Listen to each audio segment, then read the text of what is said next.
আচ্ছা, আজকে আমাদের লেকচার নাম্বার 32 থেকে আমরা স্টার্ট করব। আমাদের আজকে নতুন টপিক সেটা হচ্ছে ট্রান্সফর্মার প্রোটেকশন।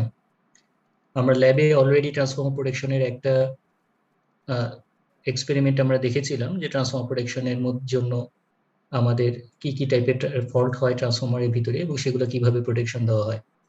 সো তার কিছু রিভিউ আমরা আজকে করব এবং এই ট্রান্সফর্মার প্রোটেকশনের জন্য কি ধরনের আমরা প্রোটেকশন স্কিমগুলো ইউজ করি সেই জিনিসগুলো নিয়ে আমরা আজকে ডিসকাস করব। তো আমাদের মেইন টপিকসটা আজকে থাকবে হচ্ছে transformer construction and working principle. আমরা বলেছিলাম যে ট্রান্সফর্মার প্রোটেকশন দেওয়ার আগে একটা জিনিসকে, যে কোনো একটা ইকুইপমেন্টকে যখন আমাদের প্রোটেকশন দিতে হয়, সেটা ট্রান্সফর্মার হতে পারে অথবা জেনারেটর অথবা বাসবার অথবা ট্রান্সমিশন লাইন, যাই হোক না কেন, আমাদের আগে যে জিনিসগুলো কনসিডার করতে হয় সেগুলো হচ্ছে, প্রথমে আমরা দেখি তার কনস্ট্রাকশনটা কিরকম। কনস্ট্রাকশনের পরে তার ওয়ার্কিং প্রিন্সিপাল সম্পর্কে আমাদের আইডিয়া থাকতে হয়। এরপরে আমরা দেখি কি কি টাইপের ফল্ট হয়, বা আমাদের যে ইকুইপমেন্টকে আমরা প্রোটেকশন দিব সেই ইকুইপমেন্টের ভিতরে কি কি টাইপের ফল্ট হতে পারে, এবং ফাইনাল স্টেজে গিয়ে অর্থাৎ 4 নম্বর স্টেপে আমরা কি করি, প্রোটেকশন দিয়ে থাকি। সো এই জন্য আজকে আমাদের প্রথম যে টপিকসটা থাকবে সেটা হচ্ছে কি ট্রান্সফর্মার কনস্ট্রাকশন, অর্থাৎ এটার মেকিংটা কিভাবে করা হয়েছে, এটা কিভাবে কনস্ট্রাক্ট করা হয়েছে এবং এটা কিভাবে কাজ করে, এগুলো একটু রিভিউ হবে। আচ্ছা, এরপরে যে টপিকসটা থাকবে সেটা হচ্ছে type of faults that may occurs in transformer, কি কি টাইপের ফল্ট হতে পারে ট্রান্সফর্মারের ভিতরে সেই জিনিসগুলো নিয়ে আমরা ডিসকাস করব। এরপরে তার মধ্যে একটা ফল্ট হচ্ছে কি ম্যাগনেটাইজিং ইনভার্স কারেন্ট, এটা কেন হয় এবং এটাকে ওভারকাম করার রেমেডিজ গুলো কি কি সেটাকে আমরা ডিসকাস করব। এরপর আমরা দেখবো যে ট্রান্সফর্মারের ব্যাকআপ প্রোটেকশন হিসেবে আমরা ওভার কারেন্ট রিলে কিভাবে আমরা ব্যাকআপ প্রোটেকশন দিই। ট্রান্সফর্মারের ক্ষেত্রে আমরা তো জানি যে ডিফারেন্সিয়াল রিলে দিয়ে আমরা প্রোটেকশন দিয়ে থাকি। সো ডিফারেন্সিয়াল রিলে তো ট্রান্সফর্মারের ইন্টারনাল প্রোটেকশন দিবে, এক্সটার্নাল প্রোটেকশন তার দিবে না। সো এক্সটার্নাল প্রোটেকশনের জন্য আমরা কি ইউজ করি, ওভার কারেন্ট রিলে। আর ইন্টারনাল প্রোটেকশনের জন্য ডিফারেন্সিয়াল রিলে। এখন ডিফারেন্সিয়াল রিলের সাথেও ব্যাকআপ হিসেবে আমরা ওভার কারেন্ট রিলে ইউজ করে থাকি। সো সেটাও, এটার কানেকশন ডায়াগ্রামটা আমরা দেখবো কিভাবে এটাকে কানেক্ট করা হয়, এবং ফাইনালি আমরা রেস্ট্রিক্টেড আর্ট ফল্ট প্রোটেকশন স্কিমটা দেখায় আমাদের আজকে লেকচার শেষ করব। সো আমরা স্টার্ট করি আমাদের টপিকস গুলা। প্রথমে হচ্ছে কি, আমাদের ট্রান্সফর্মারটা কি সেটা আমরা সবাই জানি, যে এটা ডেফিনেশনটা যদি আরেকবার একটু রিভিউ করো সেটা দেখতে হবে যে transformer is defined as a passive electrical device that transform electrical energy from one circuit to another through the process of electromagnetic induction। অর্থাৎ আমাদের এই যে ট্রান্সফর্মারটা থাকবে, এই ট্রান্সফর্মারে দুইটা সার্কিট থাকবে, যেটাকে আমরা একটা সাইডকে আমরা বলতেছি কি প্রাইমারি সাইড, আর একটাকে আমরা বলতেছি সেকেন্ডারি সাইড। সো প্রাইমারি সাইডে যখন আমরা ভোল্টেজ দেই, ভোল্টেজ অ্যাপ্লাই করি, তখন সেকেন্ডারি সাইডে আমাদের কি হয়, একটা কোরের থ্রুতে একটা ফ্লাক্স সেকেন্ডারি কয়েলকে কাট করে, যার ফলে একটা ইলেকট্রোম্যাগনেটিক ইন্ডাকশন প্রসেসে আমাদের এখানে একটা ভোল্টেজ ইনডিউসড হয়, যার ফলে আমরা আউটপুটে একটা ভোল্টেজ পাই। এখন ভোল্টেজটা কত হবে সেটা ডিপেন্ড করতেছে কি সের উপরে, নাম্বার অফ টার্নস এর উপরে। যত বেশি নাম্বার অফ টার্নস বাড়াবো, আমাদের ইএমএফ এর পরিমাণ বা সেকেন্ডারিতে আমাদের যে ইনডিউসড ভোল্টেজটা হবে সেটা পরিমাণ তত বাড়বে। যত টার্নস কমাবো তত আমাদের ভোল্টেজ কমবে। আর অপোজিটটা হবে কিসের বেলায়, কারেন্টের বেলায়। আমাদের যদি নাম্বার অফ টার্নস যত কমাবো তত তার কারেন্ট বাড়বে, ভোল্টেজ কমবে। আর নাম্বার অফ টার্নস বাড়ালে ভোল্টেজ বাড়বে, কারেন্ট কমবে। ঠিক আছে, ট্রান্সফর্মারের ক্ষেত্রে আমরা জানি যে ট্রান্সফর্মার প্রাইমারি সাইডে যে পাওয়ারটা থাকে সেকেন্ডারি সাইডে সেম পাওয়ার, অর্থাৎ আমাদের ভোল্টেজ, আমাদের দুই সাইডে পাওয়ার সেম। সো স্টেপ আপ অথবা স্টেপ ডাউন করার জন্য আমরা যখন স্টেপ আপ বা স্টেপ ডাউন করি সেকেন্ডারিতে, তখন স্টেপ আপ করলে ভোল্টেজ আমাদের কারেন্টে ডাউন হবে, আর যদি ডাউন করি তাহলে স্টেপ মানে কারেন্টে স্টেপ আপ হবে। সো এইভাবে আমরা কি করতেছি, ট্রান্সফর্মারকে তৈরি করতেছি। সো এটা নর্মালি আমরা তিনটা কারণে ইউজ করি। প্রথম যে কারণটা সেটা কি হচ্ছে, সেটা হচ্ছে কি আমাদের স্টেপ আপ, একটা ভোল্টেজকে স্টেপ আপ করার জন্য। স্টেপ আপ কেন করতে হয় আমরা জানি, অথবা স্টেপ ডাউন, স্টেপ ডাউনও কেন করতে হয় সেটাও আমরা জানি। স্টেপ আপ অথবা স্টেপ ডাউনের জন্য আমরা এটাকে ইউজ করে থাকি মেইনলি।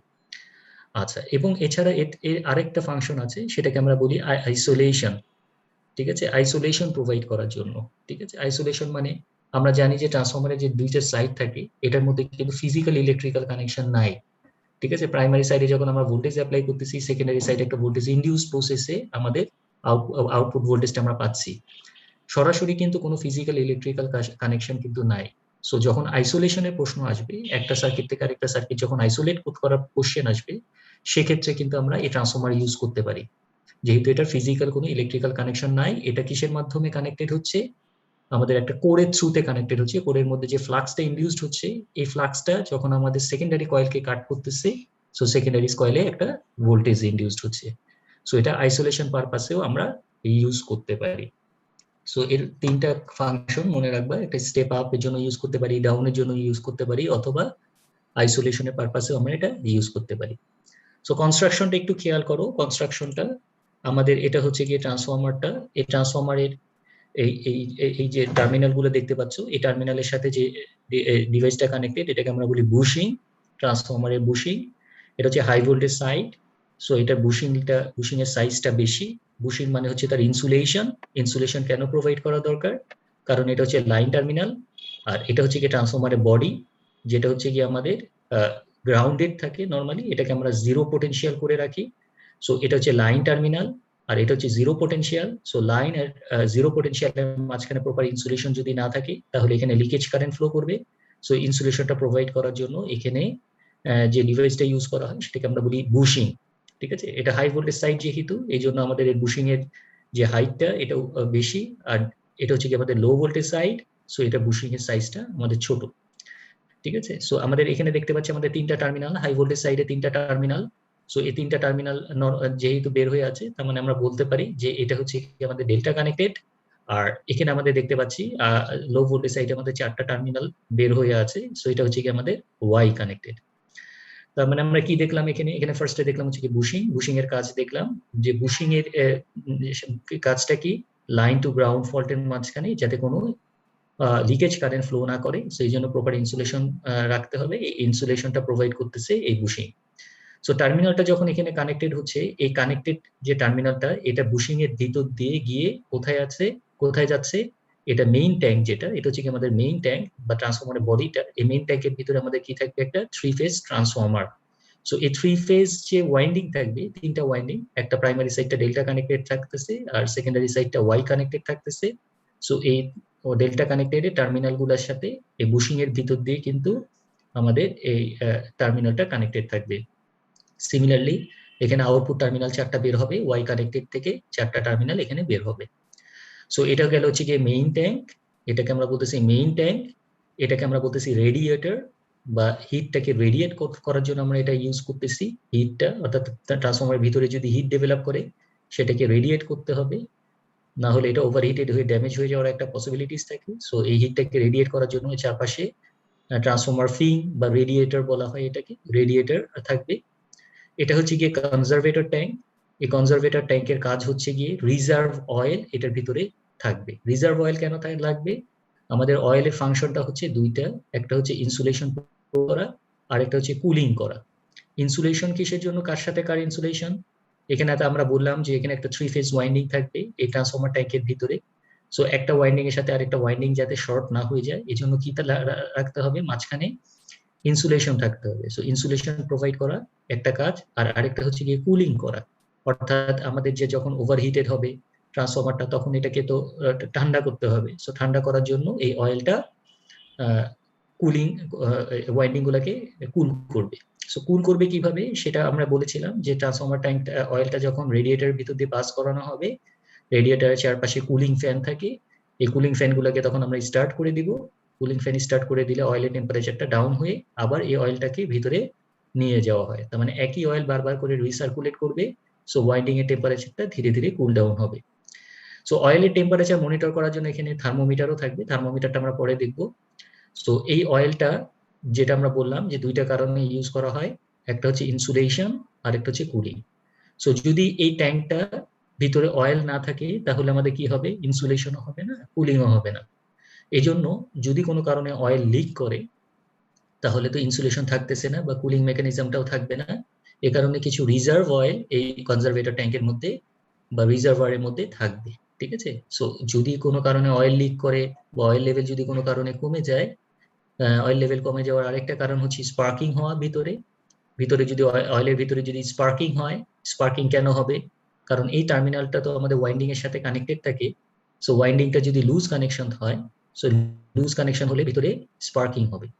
স্পার্কিং হলে কি হবে? অয়েলটা ডিকম্পোজ হয়ে গ্যাস জেনারেট করবে, আর গ্যাসটা তো ট্যাঙ্কের ভিতরে থাকবে না, গ্যাসটা উপরের দিকে উঠে আসবে। কোন দিক দিয়ে উঠে আসবে? এই পাইপের থ্রুতে কনজারভেটর ট্যাঙ্কের উপরে এসে জমা হতে থাকবে। সো আমাদের অয়েল লেভেলটা তাহলে কি হবে? নিচের দিকে নামতে থাকবে।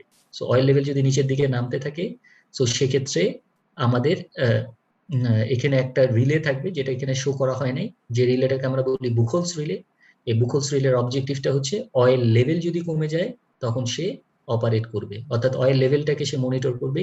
অয়েল লেভেলের পরিমাণ যদি বেশি কমে যায় তখন সে ট্রিপ করবে, আর অয়েল লেভেলের পরিমাণ যদি অল্প কমে যায় তখন সে অ্যালার্ম দেবে। কারণ কনজারভেটর ট্যাঙ্ক যখন খালি হয়ে যাবে তখন তো আবার মেইন ট্যাঙ্ক খালি হওয়া শুরু করে দিবে যদি আমরা অ্যালার্ম শুনে না কাজ করি। সো সেক্ষেত্রে সে ট্রিপ কমান্ড ইস্যু করবে। সো বুকলস রিলের অপারেশনটা পরে আরেকবার একটু রিভিউ করবো আমরা।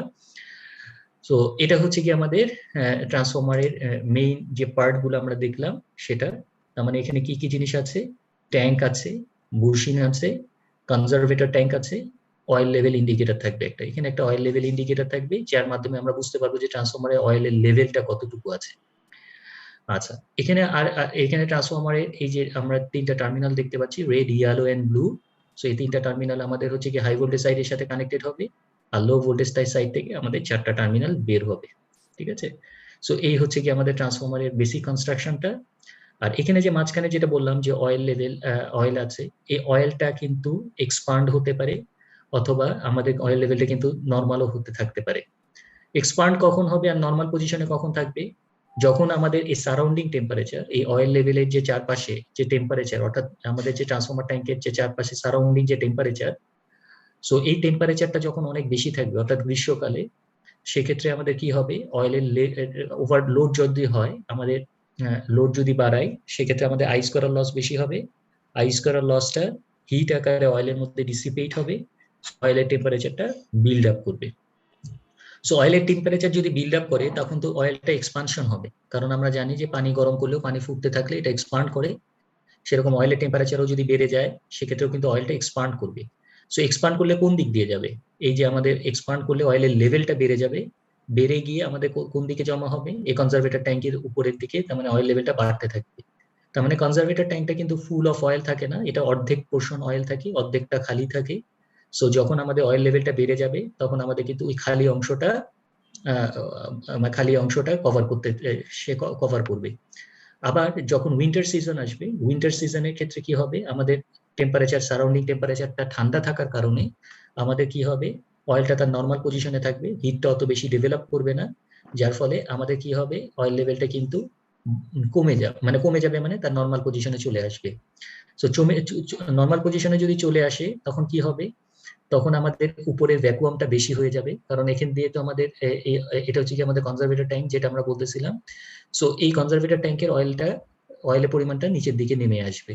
সো নিচের দিকে নেমে যখন আসবে তখন এখানে আমাদের ভ্যাকুয়ামটা বেশি হয়ে যাবে। সো এই ভ্যাকুয়ামটাকে ফিল করার জন্য বাইরে থেকে এয়ার, এখানে একটা ব্রিদার আছে, এই ব্রিদারের থ্রুতে আমাদের ভিতরে এসে জমা হতে থাকবে। সো এটাকে ব্রিদার কেন বলতেছে, এটা ব্রিদার মানে হচ্ছে কি আমাদের এটা শ্বাস টানবে, অর্থাৎ আমরা যেরকম নিঃশ্বাস টানি, ঠিক আছে, অক্সিজেন নেওয়ার জন্য, সেরকম এই ব্রিদারটাও কি করবে, শ্বাস টানবে। শ্বাস টানবে কখন, যখন অয়েল লেভেলটা নিচের দিকে নামবে, তার মানে আমাদের এই কনজারভেটর ট্যাঙ্কের উপরে পোর্শনটা খালি হয়ে যাবে। খালি হয়ে গেলে বাইরে থেকে এয়ার এই ব্রিদারের থ্রুতে ভিতরে এসে ঢুকবে। এই ব্রিদারের কাজটা কি, এই ব্রিদারের কাজ হচ্ছে ভিতরে থাকে হচ্ছে কি এটা সিলিকা জেল। এই সিলিকা জেলের কাজ হচ্ছে এই যে এয়ারের যে ময়েশ্চারটা থাকবে, এই ময়েশ্চারটাকে সে অ্যাবজর্ব করে নেবে, যার ফলে কোনো ময়েশ্চার যেন আমাদের অয়েলের সাথে অ্যাড না হতে পারে। যদি অ্যাড হয় তাহলে তো আমরা জানি যে ময়েশ্চার ইলেকট্রিসিটি কন্ডাক্ট করে, সো সেক্ষেত্রে কিন্তু অয়েলটা ইলেকট্রিসিটি কন্ডাক্ট করা শুরু করে দিবে, তার মানে অয়েলের ইনসুলেশন কিন্তু থাকবে না। সো এই জন্য ব্রিদারের কাজটা হচ্ছে আমাদের এই বাইরে থেকে যে এয়ারটা ভিতরের দিকে টানবে সে যখন উইন্টার সিজনে, সো সেক্ষেত্রে কিন্তু বা আন্ডারলোডিং কন্ডিশনে, সেক্ষেত্রে যাতে কোনো ময়েশ্চার যেন এই অয়েলের সাথে অ্যাড না হতে পারে। আবার যখন আমাদের ওভারলোডিং কন্ডিশনে এক্সপান্ড হবে তখন কিন্তু আবার এই পাত দিয়ে কিন্তু সে মানে এখানে যে এয়ারটা থাকবে, এই এয়ারটা কিন্তু এই পাত দিয়ে বের হয়ে যাবে, তার মানে একবার সে শ্বাস ছাড়ছে, একবার সে শ্বাস নিচ্ছে। তো এই জন্য এটাকে আমরা বলতেছি ব্রিদার। ঠিক আছে, ব্রিথ করতেছে, সে শ্বাস নিচ্ছে, শ্বাস নিলে ভিতরে ময়েশ্চারটাকে সে এই সিলিকা জেলের মাধ্যমে অ্যাবজর্ব করবে। আচ্ছা, এখানে আমাদের যেটা বললাম যে বুকলস রিলে কোথায় থাকবে, বুকলস রিলে থাকবে এই কনজারভেটর ট্যাঙ্ক এবং মেইন ট্যাঙ্কের মাঝখানে, যে পাইপলাইনটা দেখতে পাচ্ছ, এই পাইপলাইনের এখানে থাকবে হচ্ছে কি বুকলস রিলে। এখানে দেখানো হয় নাই, বাট এখানে আমাদের থাকবে হচ্ছে বুকলস রিলে। এছাড়া থাকবে তার রেটিং প্লেট। এই রেটিং প্লেটের মধ্যে সে কত ভোল্টেজ, এর প্রাইমারি সাইডে ভোল্টেজ লেভেল কত, সেকেন্ডারি সাইডে ভোল্টেজ লেভেল কত, এর পাওয়ার রেটিংস কত, এই জিনিসগুলা তার রেটিং প্লেটের মধ্যে লেখা থাকবে। আর কি থাকবে? আর থাকবে হচ্ছে থার্মোমিটার। থার্মোমিটার কিসের জন্য থাকবে? থার্মোমিটারটা থাকবে হচ্ছে গিয়ে অয়েলের টেম্পারেচারটাকে সে প্রতিনিয়ত মনিটর করতে থাকবে। কারণ প্রতিনিয়ত মনিটর করতে রাখার উদ্দেশ্যটা হচ্ছে অয়েলের টেম্পারেচার যখন বাড়বে, কখন বাড়বে? যখন ওভারলোডিং হবে। ওভারলোডিং হলে আইস করার লস হবে, তার মানে ওয়াইন্ডিং তার টেম্পারেচার ছেড়ে দিবে। ছেড়ে দিবে কোথায়? অয়েলের মাঝখানে। সো অয়েলের টেম্পারেচার বেড়ে যাবে। সো অয়েলের টেম্পারেচার বাড়তে বাড়তে যদি 65°C টেম্পারেচারে চলে আসে, তখন সে এই চারপাশে কুলিং ফ্যান থাকবে, যেগুলো বড় বড় ট্রান্সফরমারে থাকে, এখানে দেখানো হয়নি। সো এই কুলিং ফ্যান গুলো স্টার্ট করবে, অর্থাৎ রেডিয়েটারের চারপাশে কুলিং ফ্যান থাকবে। সো কুলিং ফ্যান স্টার্ট করে সে কি করবে? অয়েলের টেম্পারেচারটাকে কুল ডাউন করার চেষ্টা করবে। কিন্তু কুল ডাউন যদি না হয়, আর ওভারলোডিং কন্ডিশনটা যদি অনেকক্ষণ ধরে এক্সিস্ট করে, তো সেক্ষেত্রে টেম্পারেচারটা ধীরে ধীরে বিল্ড আপ করবে আরো। সো 95°C টেম্পারেচারে আমরা অ্যালার্ম সিগন্যাল জেনারেট করব। অ্যালার্ম সিগন্যাল জেনারেট করব এই কারণে যে যারা মেইনটেনেন্সে থাকবে তারা যেন তাড়াতাড়ি গিয়ে আমাদের ট্রান্সফরমারটাকে ওভারলোডিং থেকে আন্ডারলোডিং এ নিয়ে আসে। যদি ওভারলোডিং থেকে আন্ডারলোডিং এ না নিয়ে আসে, অর্থাৎ অ্যালার্ম শুনে কেউ যদি অ্যাটেম্প্ট না নেয়, সেক্ষেত্রে টেম্পারেচার আরো বেড়ে যাবে। সেক্ষেত্রে আমাদের 125°C টেম্পারেচারে এই যে ট্রান্সফরমারটা, এই ট্রান্সফরমারের যে ব্রেকার দ্বারা আমরা প্রোটেকশন দিচ্ছি, সেই ব্রেকারটাকে আমাদের কি করতে হবে? ডিসকানেক্ট করে দিতে হবে, অর্থাৎ ট্রান্সফরমারটাকে অটোমেটিক্যালি আইসোলেট করে দিতে হবে যখন টেম্পারেচারটা 125°C টেম্পারেচার বিল্ড আপ করবে। সো এই থার্মোমিটারের তাহলে ফাংশন তিনটা। একটা হচ্ছে 65°C টেম্পারেচারে সে কুলিং ফ্যান স্টার্ট করবে, 95°C টেম্পারেচারে সে অ্যালার্ম সিগন্যাল জেনারেট করবে, আর 125°C টেম্পারেচারে সে সার্কিট ব্রেকারকে ট্রিপ করাবে। এছাড়া কি থাকবে? থার্মোমিটার ছাড়া কুলিং ফ্যান থাকবে, যেটা বললাম আমরা। এছাড়া আমাদের দুইটা পয়েন্ট থাকে আরো। একটা হচ্ছে প্রেসার রিলিজ ভালভ, পিআরভি যেটাকে আমরা বলি। এই প্রেসার রিলিজ ভালভটা থাকে নরমালি কনজারভেটর ট্যাঙ্কের মাথায়। এই প্রেসার রিলিজ ভালভটা কখন অ্যাক্টিভেট হবে? প্রেসার রিলিজ ভালভ মানে হচ্ছে এটা হচ্ছে একটা স্প্রিং অপারেটেড ভালভ, অর্থাৎ এর ভিতরে একটি স্প্রিং থাকবে। ঠিক আছে? ভালভটা নরমালি ক্লোজ অবস্থায় থাকে। সো যখন আমাদের প্রেসারটা বেশি হয়, তখন কি হয়? এই স্প্রিং ভালভটা ওপেন হয়ে যায়। ওপেন হয়ে গেলে এক্সেসিভ প্রেসারটা তখন এর ভিতর দিয়ে রিলিজ হয়ে যায়। অর্থাৎ আমাদের ট্রান্সফরমারের ভিতরে যদি স্পার্কিং হয়, স্পার্কিং হলে কি হবে? গ্যাস জেনারেট করবে। সো এটা ট্রান্সফরমার বডিটা তো সিল্ড, অর্থাৎ গ্যাসটা বের হয়ে যাওয়ার তো পাথ নাই। সো তখন সে কি করবে? ভিতরে প্রেসার বিল্ড আপ করবে। সো প্রেসার যখন বেশি বিল্ড আপ করবে, তখন সে কি করবে? এই স্প্রিং অপারেটেড যে ভালভটা থাকবে সেটাকে সে ওপেন করে দিবে। ওপেন করে দিয়ে এক্সেসিভ যে প্রেসারটা সেটাকে সে রিলিজ করে দিবে। এই জন্য এটাকে আমরা বলতেছি প্রেসার রিলিজ ভালভ। ঠিক আছে? আর এটা হচ্ছে কি এক্সপ্লোশন ভেন্ট। এই যে পাশে দেখতে পাচ্ছ, এটা হচ্ছে কি এক্সপ্লোশন ভেন্ট, যেটা আমরা বললাম যে আমাদের সামার সিজনে আমাদের কি হয়? টেম্পারেচার অতিরিক্ত বাড়ার, সারাউন্ডিং টেম্পারেচার অতিরিক্ত থাকার কারণে এবং কন্ডিশনটা যদি ওভারলোডিং হয়, আমাদের কি হবে? অয়েলটা এক্সপান্ড করবে। সো এক্সপানশনের ফলে একে তো কনজারভেটর ট্যাঙ্কে তো অয়েল যাবেই, সাথে সাথে আমাদের এক্সপানশনের ফলে অয়েল লেভেলটা কিন্তু বাইরেও বের হয়ে আসতে পারে, কারণ না হলে ভিতরে চাপ সৃষ্টি করবে। সো এই জন্য যাতে ট্রান্সফরমারটা ব্লাস্ট না করে, এই জন্য এই এক্সেসিভ যদি অয়েলটা, এই এক্সেসিভ অয়েলটা এই পাইপলাইন দিয়ে বাইরে বের হয়ে আসবে। ঠিক আছে? এটাকে আমরা বলতেছি এক্সপ্লোশন ভেন্ট। সো অতিরিক্ত যে এক্সপানশনটা হবে, সেই এক্সপানশনটাকে সে রিলিজ করে দিবে। সো ট্রান্সফরমারের যে বেসিক যে আমাদের কম্পোনেন্ট গুলো, এটা কি বুঝতে পারছো? কোনটার কাজ কি, কোনটার ফাংশন কি? সো এটা হচ্ছে কি ট্রান্সফরমারের কনস্ট্রাকশন আমরা দেখলাম, এবং প্রত্যেকটার অপারেশন আমরা দেখলাম, কোনটার ফাংশন কি এবং কেন কোনটা ইউজ করা হয়। আচ্ছা, এই যে ট্রান্সফরমারটা দেখতে পাচ্ছ, এটা বডিটা, এটাকে আমরা তো বলি মেইন ট্যাঙ্ক। এই মেইন ট্যাঙ্কটা কিন্তু সলিডলি গ্রাউন্ডেড থাকে। ঠিক আছে? এটা হচ্ছে তার মানে কি? এটা পোটেনশিয়াল, এটা মনে রাখতে হবে, এটা হচ্ছে জিরো পোটেনশিয়াল থাকে। আচ্ছা, এরপরে আমরা দেখি তার ওয়ার্কিং প্রিন্সিপাল। ওয়ার্কিং প্রিন্সিপালটা তো খুবই সিম্পল। এটার ভিতরে একটা কোর থাকবে, যে কোরের এক সাইডে থাকে একটা প্রাইমারি কয়েল, আরেক সাইডে থাকে হচ্ছে সেকেন্ডারি কয়েল। সো প্রাইমারি সাইডে যখন আমরা ভোল্টেজ ইনডিউস করি, তখন একটা ফ্লাক্স এই কোরের থ্রুতে সেকেন্ডারি কয়েলকে কাট করে, যার ফলে সেকেন্ডারিতে একটা ভোল্টেজ ইনডিউসড হয়। কতটুকু ভোল্টেজ ইনডিউস হবে সেটা ডিপেন্ড করতেছে নাম্বার অফ টার্নস এর উপরে। ঠিক আছে? সো ভোল্টেজ আপ হবে না ডাউন হবে, সেটা ডিপেন্ড করতেছে নাম্বার অফ টার্নস এর উপরে। ভোল্টেজ আপ করলে কারেন্ট কমে যাবে, আর ভোল্টেজ ডাউন করলে কারেন্ট বেড়ে যাবে। সো অপারেশন খুবই সিম্পল, এটা অলরেডি তোমরা জানো। সো এখানে আমি আর সময় নষ্ট করতেছি না, পরের পার্টে চলে যাই। ট্রান্সফরমারে কি কি টাইপের ফল্ট হতে পারে? ঠিক আছে? The following types of fault that may occurs in transformer. কি কি টাইপের ফল্ট? এক নাম্বার হচ্ছে কি phase to phase fault. Phase to phase fault মানে হচ্ছে, তো আমরা জানি যে দুইটা লাইন যদি শর্ট হয়ে যায়, ট্রান্সফরমারের ভিতরে দুইটা লাইন যদি শর্ট হয়ে যায়, সেটাকে আমরা বলি ফেস টু ফেস ফল্ট, আর আরেকটাকে আমরা বলি কি ফেস টু গ্রাউন্ড ফল্ট, যেটা হচ্ছে কি লাইন টু গ্রাউন্ড ফল্ট বলি। সো এখানে খেয়াল করে দেখো দুইটা জিনিস আমরা বলতেছি কি ফেস টু ফেস ফল্ট হচ্ছে rare, R phase to ground ফল্টটাকে আমরা বলতেছি ভেরি কমন। এই কথাটা কেন বলতেছি খেয়াল করে দেখো, আমরা যে ট্রান্সফরমারটা দেখলাম এই ট্রান্সফরমারের বুশিং গুলা কিন্তু সেপারেটেড, একটা থেকে আরেকটা কিন্তু ডিস্টেন্স আছে, ঠিক আছে, একটু অল্প ডিস্টেন্সে কিন্তু থাকে। সো একটা ফেজের সাথে আরেকটা ফেজ কিন্তু সরাসরি শর্ট হয়ে যাওয়ার সম্ভাবনা কিন্তু এখানে কম। সো এই জন্য এটাকে আমরা বলতেছি রেয়ার টাইপের ফল্ট, এটা নর্মালি হয় না, ফেস টু ফেস ফল্ট সাধারণত হয় না। যে ফল্ট আমাদের হয় সেটা নর্মালি আমাদের হয় হচ্ছে কি phase to ground fault. Phase to ground fault কেন হয়? কারণ এই যে টার্মিনালটা দেখতে পাচ্ছ এটা হচ্ছে কি আমাদের প্রাইমারি সাইড, এটাকে আমরা বলতেছি সেকেন্ডারি সাইড, আর এটা হচ্ছে কি আমাদের কোরটা।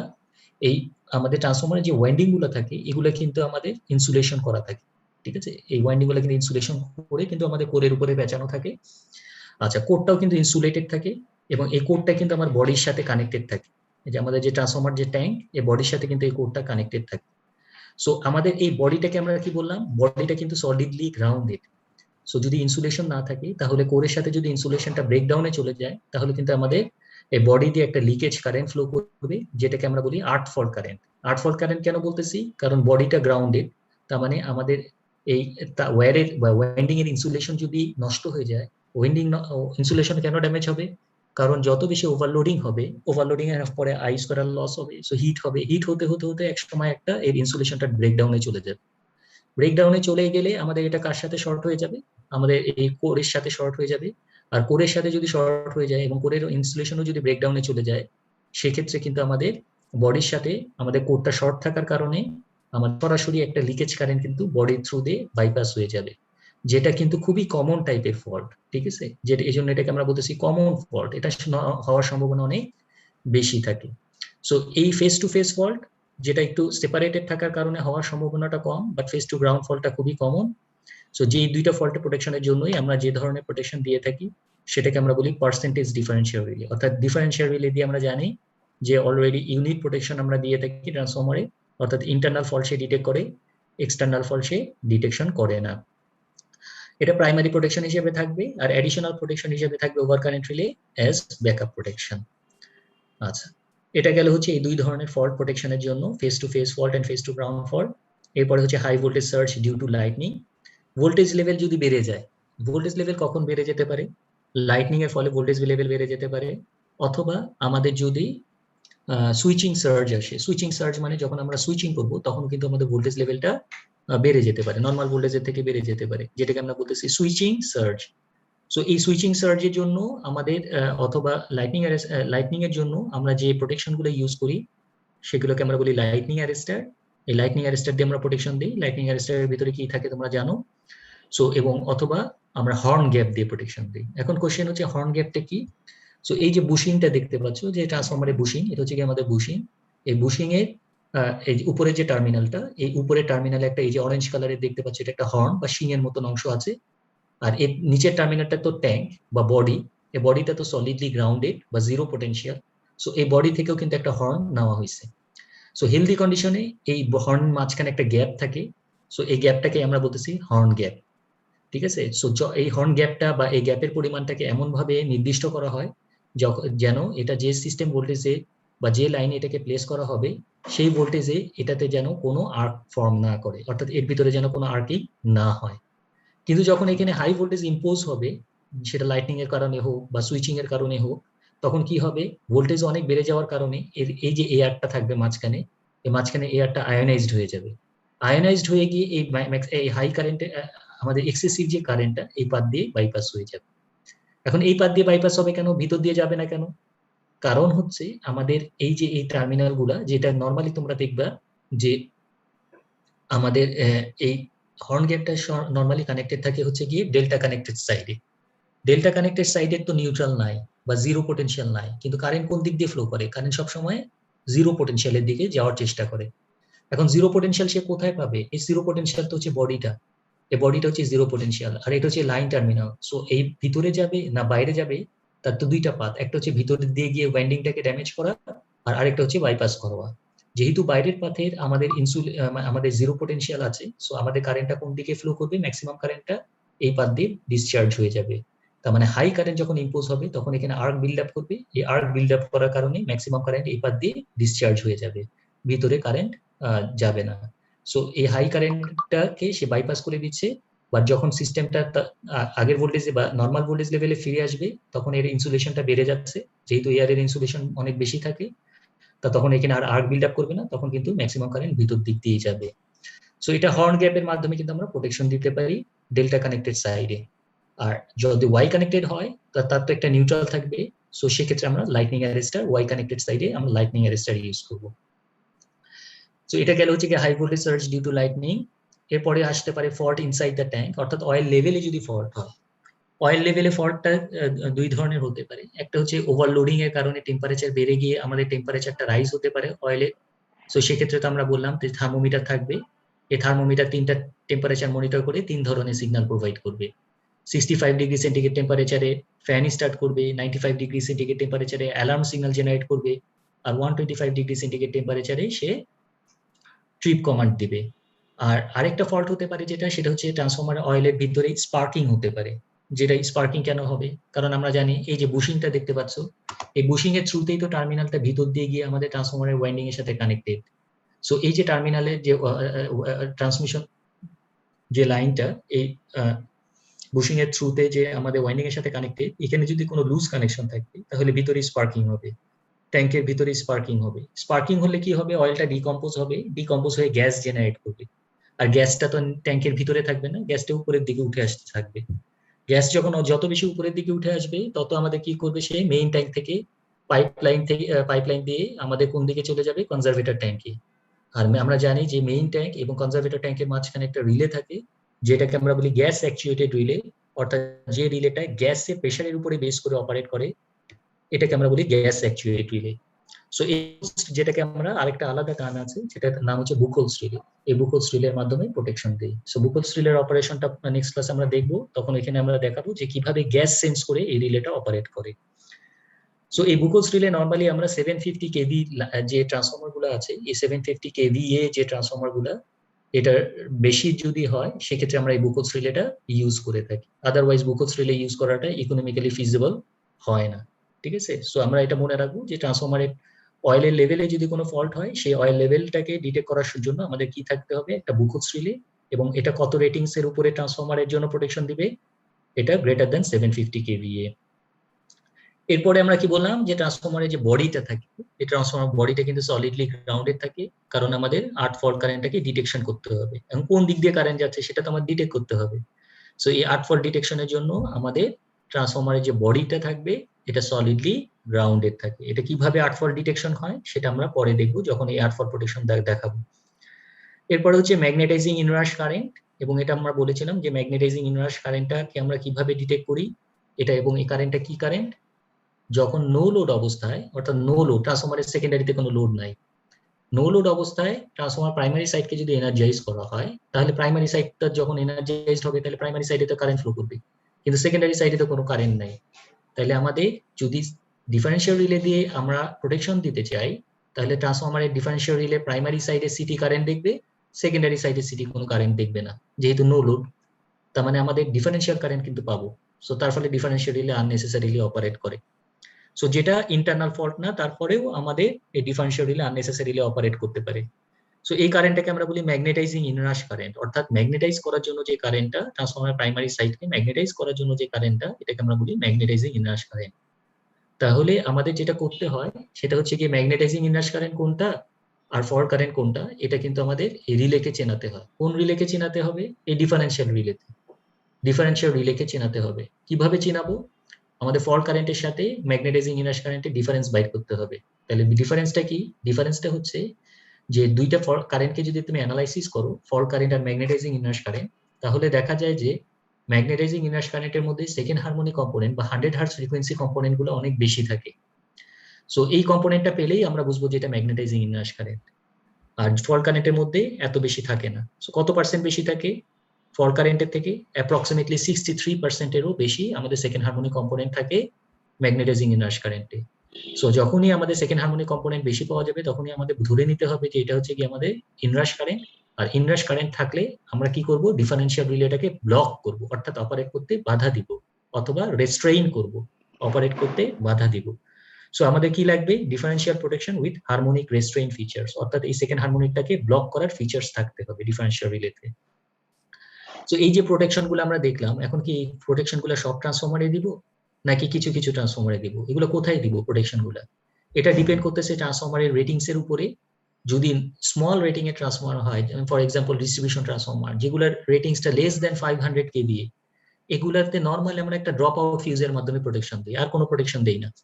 আর যদি ট্রান্সফরমারের রেটিংসটা অনেক বেশি হয়, এটা পাওয়ার ট্রান্সফরমার হয় এবং এর রেটিংসটা যদি গ্রেটার দেন 2 MVA হয়, সো সেক্ষেত্রে আমাদের এই সমস্ত প্রোটেকশন দিতে হবে। এই ফেস টু ফেস ফল্ট থেকে শুরু করে আমাদের ম্যাগনেটাইজিং ইনরাশ কারেন্ট পর্যন্ত সব ধরনের প্রোটেকশনই কিন্তু আমার দিতে হবে। সেটা কত রেটিংস এর ট্রান্সফরমারের জন্য? গ্রেটার দেন 2 MVA ট্রান্সফরমারের জন্য। আর যদি এটা রেটিংস কম হয়, সেক্ষেত্রে সিম্পল আমরা ফিউজের মাধ্যমে, ড্রপ আউট ফিউজের মাধ্যমে প্রোটেকশন দিয়ে থাকি। সো ফল্ট গুলা কি কি টাইপের হয় এবং এর প্রোটেকশন স্কিম গুলা কি বুঝতে পারছো? কারো কোনো কনফিউশন বা কোশ্চেন থাকলে জিজ্ঞেস করো।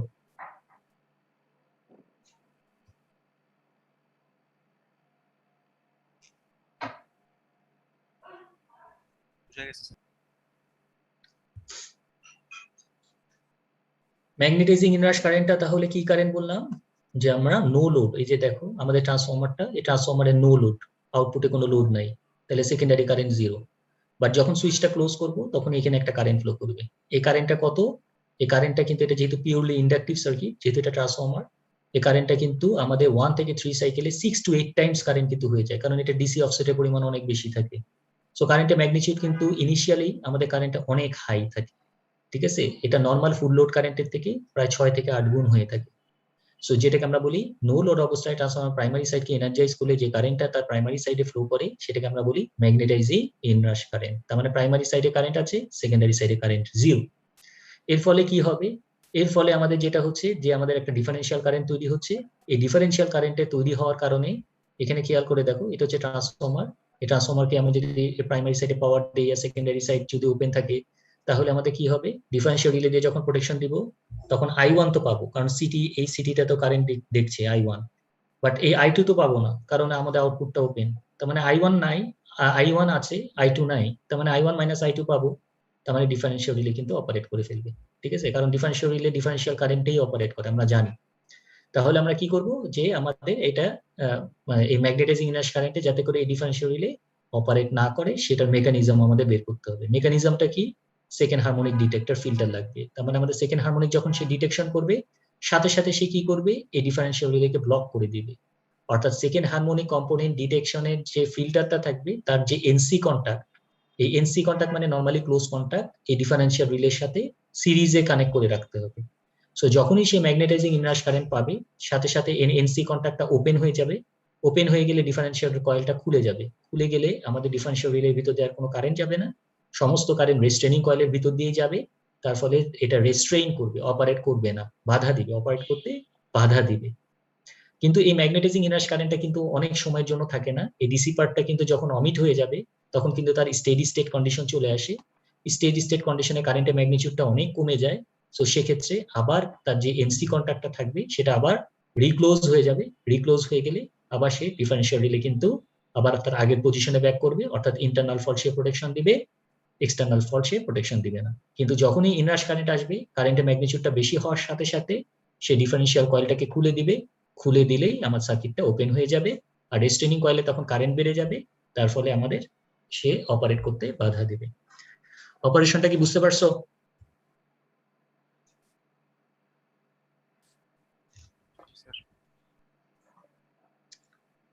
আচ্ছা, এখন খেয়াল করে দেখো, আমরা তো বললাম ট্রান্সফরমারের ইন্টারনাল ফল্টকে ডিটেকশন করার জন্য, সেটা ফেস টু ফেস ফল্ট হোক আর ফেস টু গ্রাউন্ড ফল্ট হোক, সেটা ডিটেকশন করার জন্য আমাদের কি লাগবে? ডিফারেন্সিয়াল রিলে লাগবে। কারণ এক্সটার্নাল ফল্টকে ডিটেক্ট করবে, এক্সটার্নাল ফল্ট আর ডিফারেন্সিয়াল রিলে ডিটেক্ট করতে পারবে না। সো এক্সটার্নাল ফল্টের জন্য আমাদের কোন রিলে লাগবে? ওভার কারেন্ট রিলে লাগবে। আচ্ছা, এখন খেয়াল করে দেখো, এটা হচ্ছে কি একটা delta Y connected transformer. Primary সাইডটা হচ্ছে ডেল্টা কানেক্টেড, সেকেন্ডারি সাইডটা হচ্ছে ওয়াই কানেক্টেড। সো এই ডেল্টা ওয়াই কানেক্টেড ট্রান্সফর্মারের ক্ষেত্রে এই সাইডটা যেহেতু ডেল্টা, এই ডেল্টা যেহেতু, তার মানে কি এখানে কোনো নিউট্রাল নাই। আর নিউট্রাল না থাকলে আমরা গ্রাউন্ড ফল্ট কিভাবে ডিটেক্ট করবো? গ্রাউন্ড ফল্ট ডিটেকশন কিভাবে হবে? সো গ্রাউন্ড ফল্ট ডিটেকশন করার জন্য এখানে আমরা কি করলাম? তিনটা ফেজে তিনটা পিটি ইউজ করছি, খেয়াল করে দেখো, রেড, ইয়েলো এন্ড ব্লু ফেজে তিনটা পিটি ইউজ করা হয়েছে। পিটি সেকেন্ডারিটা হচ্ছে ব্রোকেন ডেল্টা। ব্রোকেন ডেল্টা মানে হচ্ছে আমাদের সিরিজ কানেক্টেড, ঠিক আছে। পিটির সেকেন্ডারিটা হচ্ছে সিরিজে কানেক্টেড, খেয়াল করে দেখো, পিটির সেকেন্ডারিটা সিরিজে কানেক্টেড এবং সেকেন্ডারি টার্মিনালে আমাদের একটা ওভার ভোল্টেজ রিলে কানেক্টেড। যেহেতু পিটি, তার মানে এটা একটা over voltage relay connected. So এর ফলে কি হবে, ধরো এখানে একটা ভোল্টেজ সে সেন্স করতেছে, এই পিটিটা সেন্স করতেছে এ ফেজের ভোল্টেজ, এটা সেন্স করতেছে বি ফেজের ভোল্টেজ, এটা সেন্স করতেছে সি ফেজের ভোল্টেজ। সো তিনটা ফেজের ভোল্টেজ এই পিটির মাধ্যমে আমরা সেন্স করতেছি। এখন পিটিটা যদি 1:1 রেশিও হয়, তাহলে সেকেন্ডারিতেও সেম ভোল্টেজ ইনডিউসড হবে। তার মানে এই রেড সিটিটা মেজার করবে এ ফেজের ভোল্টেজ, এটা মেজার করবে বি ফেজের ভোল্টেজ, এটা মেজার করবে সি ফেজের ভোল্টেজ। যেহেতু পিটি সেকেন্ডারিটা আমাদের সিরিজে কানেক্টেড, তাহলে আমাদের এই voltage drop across this over voltage relay equal to কত হবে, VA plus VB plus VC, তিনটা ফেজের ভোল্টেজের যোগফল। তাহলে তিনটা ফেজের ভোল্টেজ তো আমাদের কি একটা আর একটা থেকে কত ডিগ্রি অ্যাপার্ট, 120 ডিগ্রি। তার মানে ভিএ প্লাস ভিবি যোগ করলে যেটা পাবো সেটা কি হবে, ভিসির অপোজিট। তার মানে তিনটা ফেজের ভেক্টর সাম হবে কত, 0। সো হেলদি কন্ডিশনে যখন এখানে কোনো গ্রাউন্ড ফল্ট নাই, তখন কিন্তু আমাদের এর অ্যাক্রসে ভোল্টেজটা 0। তার মানে আমাদের এই রিলেটা অপারেট করবে না। হেলদি কন্ডিশনে তো আমরা চাইও না যেন রিলে অপারেট করুক, তার মানে এটা অপারেট করতেছে না। আচ্ছা, এখন দেখি ফেজ টু ফেজ ফল্টের জন্য এটা অপারেট করে কিনা। ধরলাম এই দুইটা ফেজ শর্ট হয়ে গেছে, দুইটা ফেজ যদি শর্ট হয়ে যায় অথবা তিনটা ফেজ যদি শর্ট হয়ে যায়, তাহলে এই জায়গার ভোল্টেজ কত হবে, 0 ভোল্ট হবে। সো 0 ভোল্ট হলেও আউটপুট ভোল্টেজ তো 0, আউটপুট ভোল্টেজ 0, তাহলেও কিন্তু আমাদের এই রিলেটা অপারেট করবে না। তার মানে দেখা যাচ্ছে যে এটা ফেজ টু ফেজ ফল্ট হোক অথবা হেলদি কন্ডিশন হোক, এটা অপারেট করবে না। কিন্তু একটা ফেজ যদি গ্রাউন্ডের সাথে শর্ট হয়ে যায়, ধরো এই ফেজটা গ্রাউন্ডের সাথে শর্ট হয়ে গেছে, ফেজ টু ফেজ শর্ট না, একটা ফেজ গ্রাউন্ডের সাথে শর্ট হয়ে গেছে, ধরলাম এই রেড লাইনটা, তাহলে এই ফেজের কোনো ভোল্টেজ পাওয়া যাবে না। এখানে ভোল্টেজ কত আসবে, 0 ভোল্ট আসবে, 0 ভোল্ট। আর এখানে কত ভোল্ট আসবে, এটা হচ্ছে কি ভিবি ফেজ আর এটা হচ্ছে ভিসি ফেজ, তার মানে এখানে ভিবি প্লাস ভিসি, তার মানে এখানে কত পাবো ভোল্টেজ, ভিবি প্লাস ভিসি। ঠিক আছে, তাহলে ভিবি প্লাস ভিসি যদি পাই, তাহলে VB plus VC is not equal to 0। ঠিক আছে, তার কারণ কি দুইটা একটা আরেকটা থেকে 120 degree apart. So VB plus VC যোগ করলে আমাদের রেজাল্টেন্ট ভোল্টেজ 0 হবে না। সো তার ফলে কি হবে, আমাদের এই ওভার ভোল্টেজ রিলেটা অপারেট করবে। তার মানে দেখা যাচ্ছে যে হেলদি কন্ডিশন হোক আর ফেস টু ফেস ফল্ট হোক, এটা অপারেট করতেছে না, এটা ডিটেক্ট করতেছে অনলি কি ফল্ট, গ্রাউন্ড ফল্ট। কিন্তু এটা গ্রাউন্ড ফল্ট ডিটেকশন করলেও এটা কিন্তু কোন ফেজে গ্রাউন্ড হয়েছে সেটা কিন্তু সে বলতে পারবে না। এটা কি রেড ফেজটা শর্ট হয়ে গেছে গ্রাউন্ডের সাথে, না ইয়েলো ফেজ শর্ট হয়ে গেছে, না ব্লু ফেজ শর্ট হয়ে গেছে, এটা কিন্তু সে ডিটেক্ট করতে পারবে না। এটা ডিটেক্ট করবে অনলি গ্রাউন্ড ফল্ট। কেন, কারণ যদি আমাদের এই যে ব্লু ফেজটাও যদি শর্ট হয়ে যায়, তাহলে এই ফেজের ভোল্টেজ 0 হয়ে যাবে। এই ফেজের ভোল্টেজ 0 হয়ে গেলেও আমাদের বাকি দুইটা ফেজের ভোল্টেজ থাকার কারণে এই রিলেটা অপারেট করতেছে। বাট এক্ষেত্রেও কিন্তু আমাদের বলতে পারতেছি না যে ফল্টটা কোথায় হয়েছে, এটা কোন ফেজে হয়েছে, এটা ডিটেকশন হচ্ছে না। এটা যে কোনো ফেজেই ফল্ট হোক না কেন, এই আর্ট ফল্ট রিলেটা অপারেট করবে, ওভার ভোল্টেজ আর্ট ফল্ট রিলেটা অপারেট করবে। সো এটা ডিটেকশন করতেছে আর্ট ফল্ট, এটা ফেজ ফল্ট ডিটেক্ট করতে পারবে না। বাট এর লিমিটেশন হচ্ছে এটা কোন ফেজে আর্ট ফল্ট হয়েছে সে সেটা ডিটেক্ট করতে পারে না। এটার অপারেশনটা কি বুঝতে পারছো, প্রাইমারি সাইডে ডেল্টা কানেক্টেড ট্রান্সফরমারের প্রাইমারি সাইডে যে ব্রোকেন ডেল্টা কানেকশন আছে, এটার অপারেশনটা বোঝা গেছে।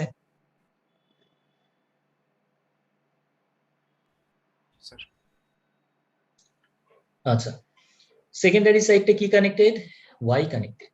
ঠিক আছে, এটা ওয়াই। সো সিটি আমাদের ট্রান্সফরমারের সেকেন্ডারি সাইডটা ওয়াই কানেক্টেড। সো এখানে আমরা কি করলাম, তিনটা সিটি কানেক্ট করলাম, এ ফেজে সিটি, বি ফেজে সিটি, সি ফেজে সিটি, তিনটা সিটি। তাহলে তিনটা ফেজের কারেন্ট সে মেজার করবে।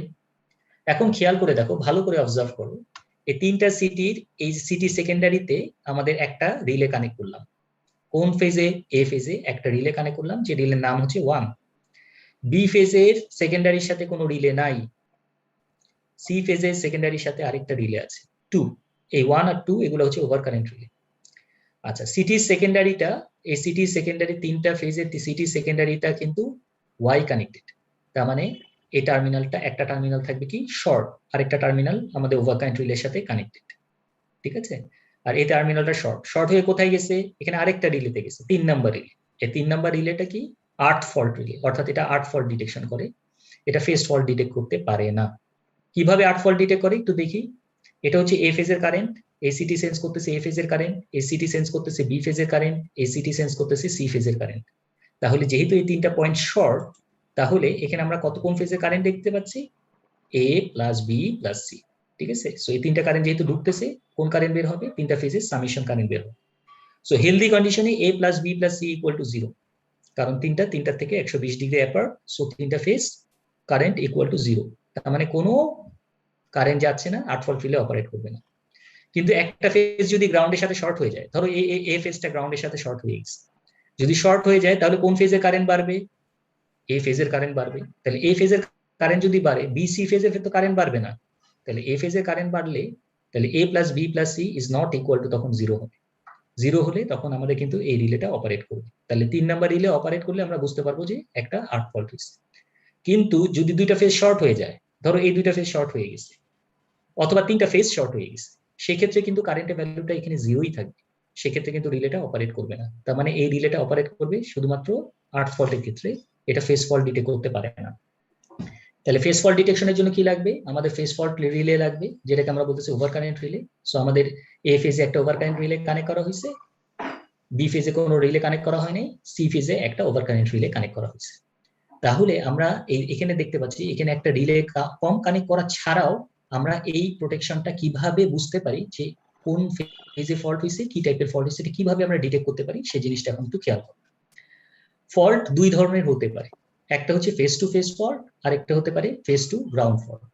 ফেস টু গ্রাউন্ড ফল্ট হলে অবশ্যই 3 নাম্বার রিলে অপারেট করবে, আর ফেস টু ফেস ফল্ট হলে আমাদের এই রিলেগুলো অপারেট করবে।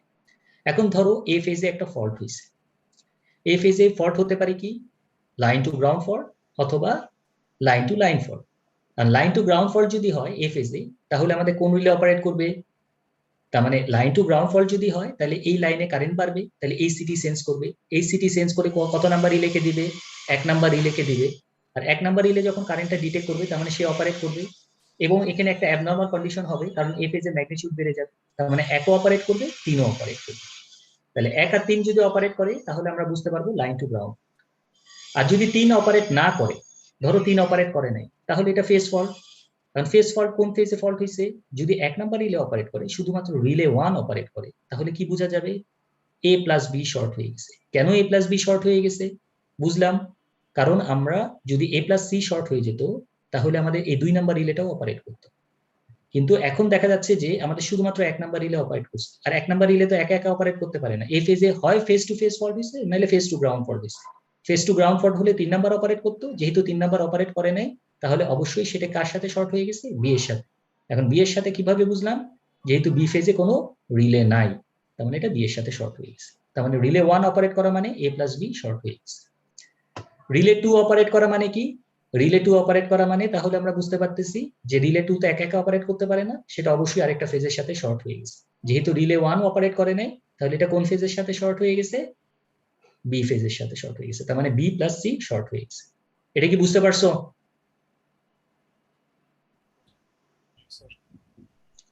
আচ্ছা, যদি 1 আর 2 অপারেট করে, 1 আর 2, তাহলে দুইটা কন্ডিশন হতে পারে।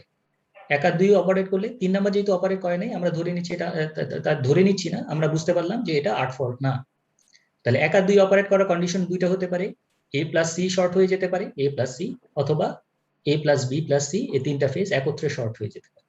ঠিক আছে? সো এটা হচ্ছে গিয়ে কন্ডিশন গুলো। যদি 3 নাম্বার রিলে অপারেট করে শুধু 3 number relay, 3 number relay operate করবে কখন? যখন 8 ফল্ট হবে। এখন কোন ফেজে 8 ফল্ট হয়েছে এটা কি বলা যাচ্ছে?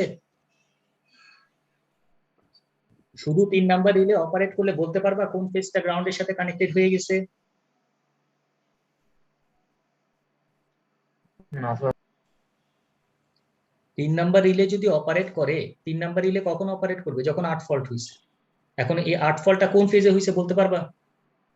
শুধু 3 নাম্বার রিলে অপারেট করলে এ ফেজে, বি ফেজে, না সি ফেজে?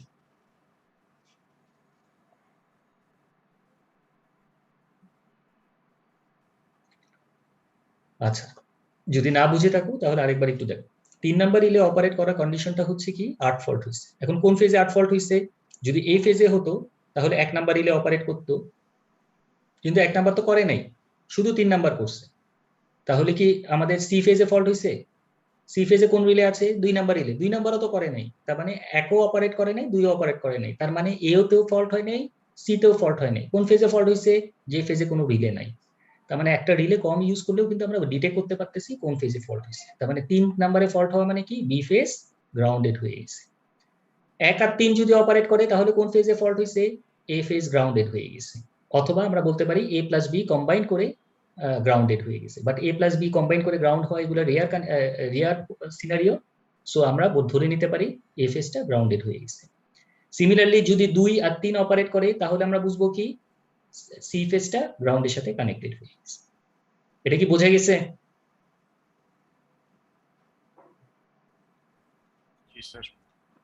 আর যদি সবগুলো রিলেই অপারেট করে তাহলে আমরা বুঝবো এ প্লাস বি প্লাস সি তিনটা ফেজই গ্রাউন্ডের সাথে কানেক্টেড হয়ে গেছে, অথবা এ প্লাস সি গ্রাউন্ডের সাথে কানেক্টেড হয়ে গেছে। ঠিক আছে, সো এই দুইটা পসিবল কন্ডিশন হতে পারে।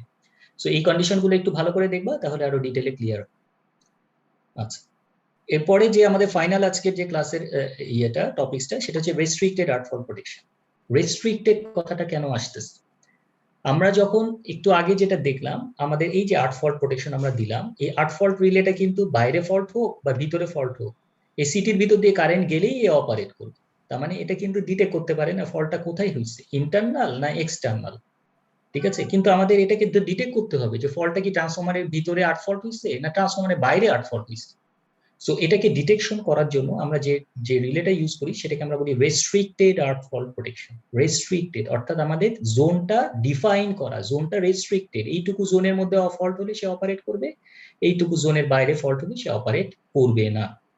সো এই জিনিসটা কিভাবে আমরা অ্যাচিভ করতেছি, এখানে খেয়াল করে দেখো, তিনটা সিটি প্যারালালি কানেক্টেড। ঠিক আছে, তার মানে এই সিটিটা মেজার করতেছে এ ফেজের কারেন্ট, এটা বি, এটা সি। আর নিউট্রালেও একটা সিটি কানেক্ট করা হয়েছে, এই নিউট্রাল সিটিটাও কি করা হয়েছে, এগুলোর সাথে প্যারালালি কানেক্ট করা হয়েছে। এবং মাঝখানে আছে আমাদের ডিফারেন্সিয়াল রিলে। তাহলে ডিফারেন্সিয়াল রিলে কি মেজার করবে, ডিফারেন্সিয়াল কারেন্ট। সো এই তিনটা সিটি কি মেজার করতেছে, এ বি সি ফেজের কারেন্ট। তাহলে এদিক দিয়ে কত কারেন্ট যাচ্ছে, তিনটা সামেশন, যেহেতু এটা parallel. So IRS equal to কি, IS plus IBS plus ICS. আর নিউট্রাল কারেন্ট কত, নিউট্রাল কারেন্টও তো একই কারেন্ট, এই IA plus IB plus IC, তিনটা কারেন্টের যোগফলই তো নিউট্রাল কারেন্ট। সো এই তিনটা কারেন্ট আর এই তিনটা কারেন্ট তো সেম। সো হেলদি কন্ডিশনে ডিফারেন্সিয়াল কারেন্ট জিরো, কোনো কারেন্ট যাবে। এখন ধরো এক্সটার্নাল একটা ফল্ট হয়েছে, এক্সটার্নাল গ্রাউন্ড ফল্ট, বাইরে। ঠিক আছে, বাইরে ফল্ট হয়েছে। বাইরে ফল্ট হলে কি হবে, আমাদের একটা কারেন্ট ফ্লো করবে, যে কারেন্টটা আমাদের এই পাথ দিয়ে সার্কুলেট করতে থাকবে। ঠিক আছে, এই পাথ দিয়ে যদি সার্কুলেট করতে থাকে তাহলে কোন ফেজে কারেন্ট বাড়ছে, এ ফেজে। তার মানে এ ফেজের সিটিটা কারেন্টটা হাই দেখতেছে, এবং একই সাথে কিন্তু এই কারেন্টটা নিউট্রাল দিয়েও যাচ্ছে। সো নিউট্রাল দিয়ে যাওয়ার কারণে নিউট্রাল কারেন্টও তো বাড়বে। সো এই কারেন্টটা আর এই কারেন্টটা সেম কারেন্টই যাচ্ছে, তার মানে নিউট্রাল কারেন্ট যেটা হবে, এই ফেজ কারেন্টটাও কিন্তু আমাদের কারেন্টই যাচ্ছে। তার মানে ডিফারেন্সিয়াল কারেন্ট কিন্তু জিরোই থাকবে। ঠিক আছে, যেহেতু দুইটা কারেন্টের value equal, so differential current কিন্তু জিরোই থাকবে। সো এক্সটার্নাল ফল্টের ক্ষেত্রে কিন্তু সে অপারেট করবে না। কিন্তু যখন ইন্টারনাল ফল্ট হবে, এই ইন্টারনাল ফল্ট অর্থাৎ ভিতরে ফল্ট হয়েছে। ঠিক আছে, কিভাবে ইন্টারনাল বুঝতেছি, সিটির বাম সাইডে, আগে ছিল সিটির ডান সাইডে।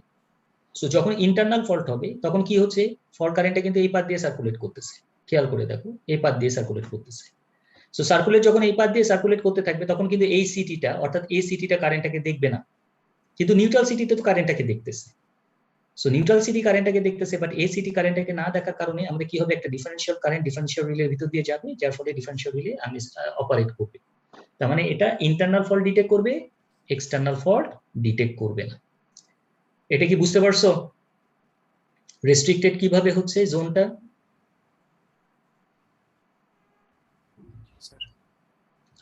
আচ্ছা, এখন কোশ্চেন হচ্ছে এখানে রেজিস্ট্যান্সটা কেন দেওয়া হয়েছে, নিউট্রাল পাথে রেজিস্ট্যান্স দেওয়া হয়েছে কেন?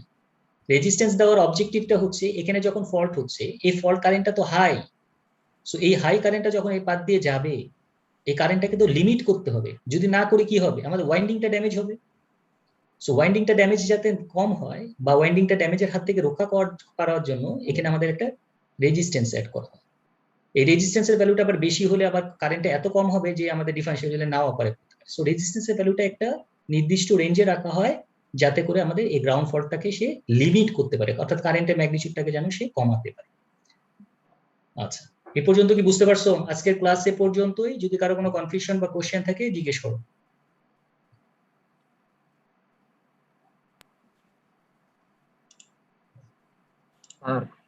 হ্যাঁ বলো।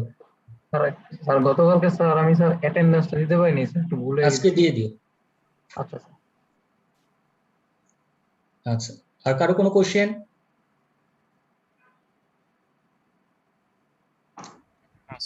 ওকে, আল্লাহ হাফেজ সবাইকে।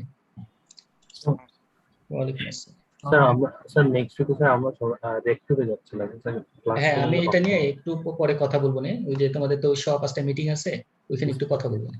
ওকে, আচ্ছা। যাও, অসুবিধা নেই।